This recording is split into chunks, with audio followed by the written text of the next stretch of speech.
Do you feel shame about something that is crippling you from moving forwards in your life, even if you didn't actually do anything bad? In this video, I'm going to share with you some really simple things you can do to free yourself from shame, whether it's something you've done or if you've just been programmed to feel it. Hello beautiful beings, I'm Carol Wraithel and I'm an occupational therapist. I help people on their awakening journey. I help people lead fulfilling lives and tune into the inner wisdom from upstairs. We all experience shame. Shame in its basic form is an emotion that gives us the marker that something that we have done has hurt somebody. We feel bad about what we've done, and it tells us to make things right. So we can apologize, help the person if we can with whatever it was we did, make good on what we've done, and then learn from the experience so that we don't do it again in our future. That's the healthy shame. What I'm talking about in this video is a toxic shame. It is shame to the level that you actually start to cause harm within your own body. If you haven't already, watch my video, What Story Are You Telling Yourself? Because in that video we go into how dramatically our thoughts can affect our health, with two really awesome scientific discoveries, one that's been around for a while and one that's really quite new. If you have been abused in your past, whether it's as a child, as a teenager, a young adult, or even a few days ago, you're more likely to feel shame whenever you put a foot wrong. If you were abused as a child, no doubt, absolutely no doubt, you were given the message that you're not good enough, that you're not lovable, and that everything you do is wrong. If you weren't given that message by your abuser, it's natural for children to take it on board, because under the age of 7, they're little hypnotic sponges. We were. And we believe everything that's being told to us. That's why we believe in Santa Claus or the Tooth Fairy and the Easter Bunny. And then when we become about 7, 8 years, we start to question it. And that's when that hypnotic period ends. But in those preceding 7 years, we take on board anything our environment is giving us. And if we've been abused, or if there's anything but unconditional love, it's very easy to grow up with some shame and to feel responsible for when things go wrong, even if we haven't done anything wrong. So if you've had a background of abuse and you've taken on this toxic shame on yourself, you're more likely to live your life with a goal not to upset anybody. And when anything you do, even accidentally, upsets someone, then it's more likely that you're going to feel that shame.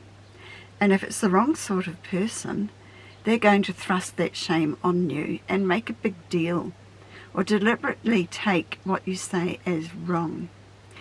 It happened to me recently that I said something that was taken the wrong way, and I was cut off socially from this person.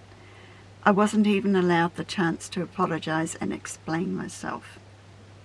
The temptation was there to feel shame. But I've come far enough in my healing now that I know not to take that on board. And if they're going to think that about me, then maybe they're not really the right people for me to have in my life. So if you're encountering that sort of situation, maybe you'd like to look at it that way. That maybe that person shouldn't be in your life if you can't make mistakes without being hauled through the coals and being made to feel bad by them.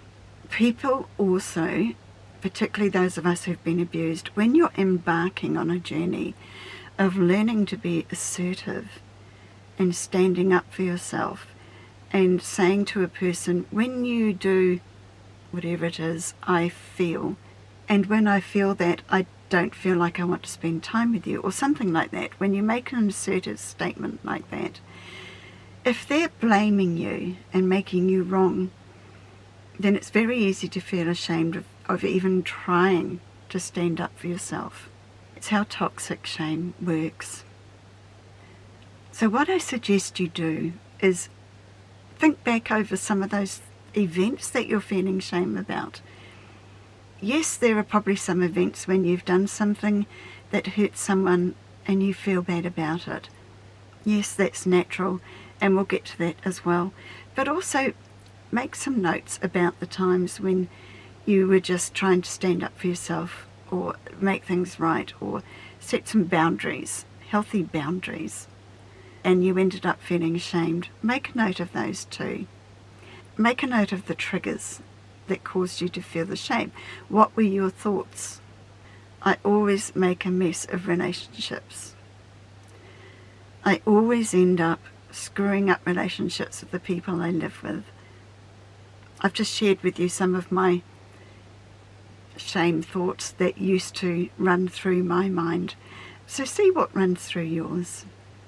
The important thing to know is that shame is toxic on all levels of our being.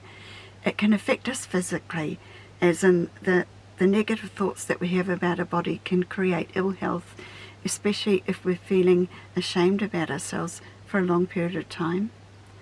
It affects us emotionally. We can get depression, and it affects us mentally because it will slow the processes down in our brain, because our brains are out of balance. They're firing off in the wrong sequences for being in a really good state to be able to process things or solve problems in our life. And then there's our spiritual level. It can seriously affect the relationship we have with whoever we see as the vision of our higher power. Also, it's quite common for us to feel like we have this parent shame.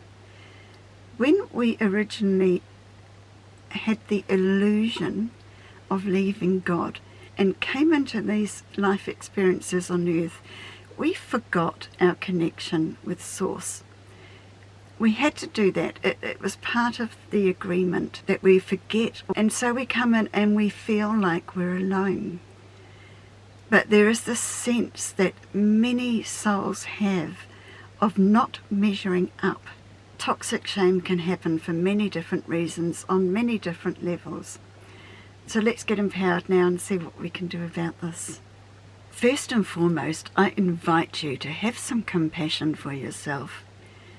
Now you know that you're this spiritual being that's focusing your energy on the human body in this life. You can now know that we're living in a dream, but now you're awakening in this dream.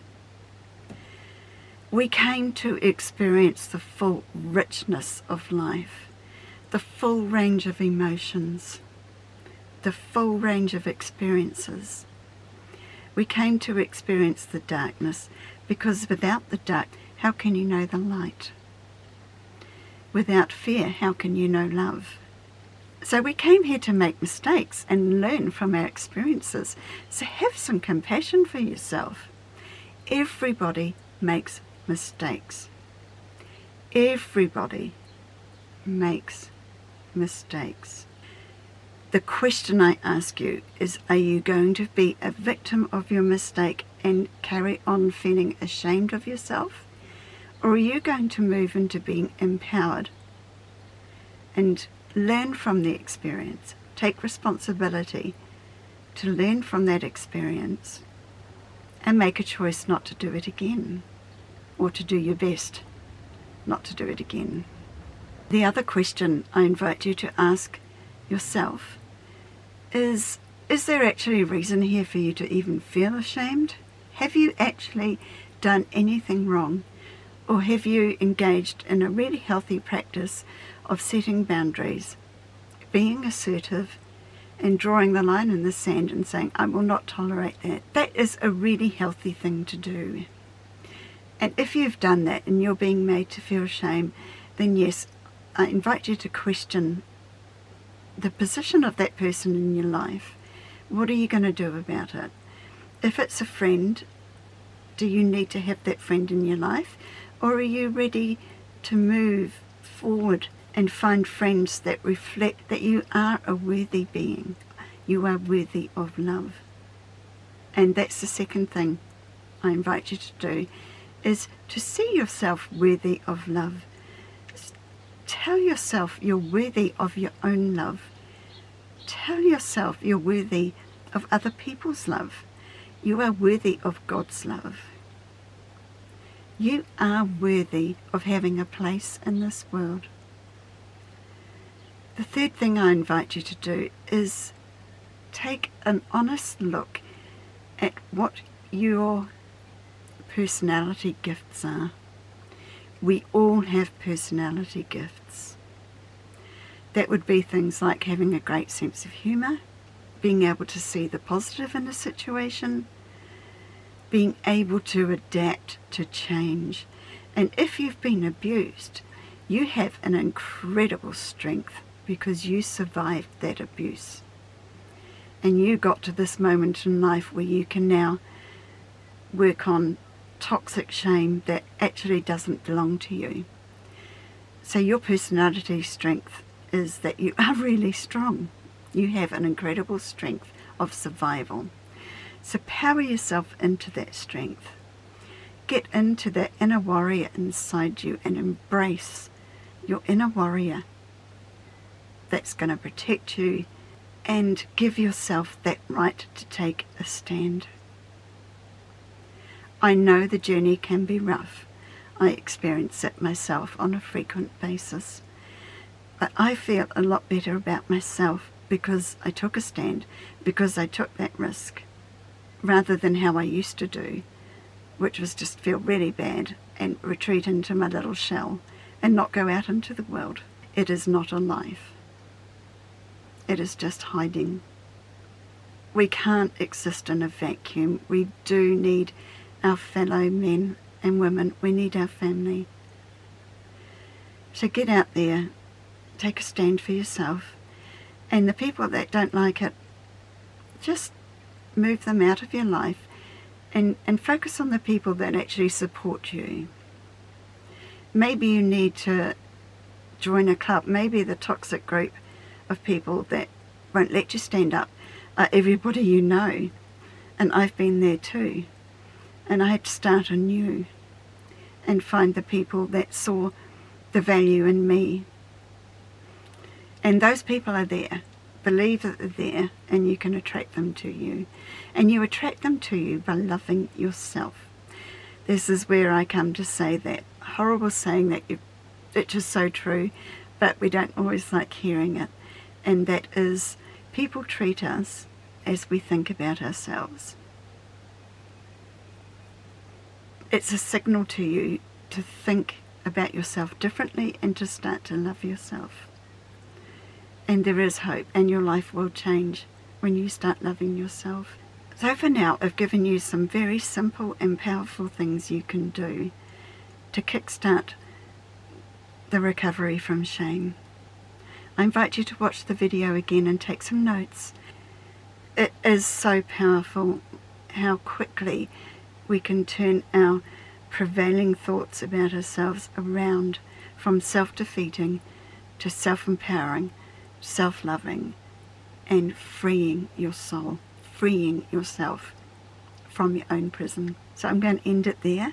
Thank you for watching. If you like this, please subscribe and please hit that like button, because it triggers the YouTube algorithm and shares this video out to people who need to hear the message. And I look forward to seeing you, and I will be waiting for you in the next video. Bye for now.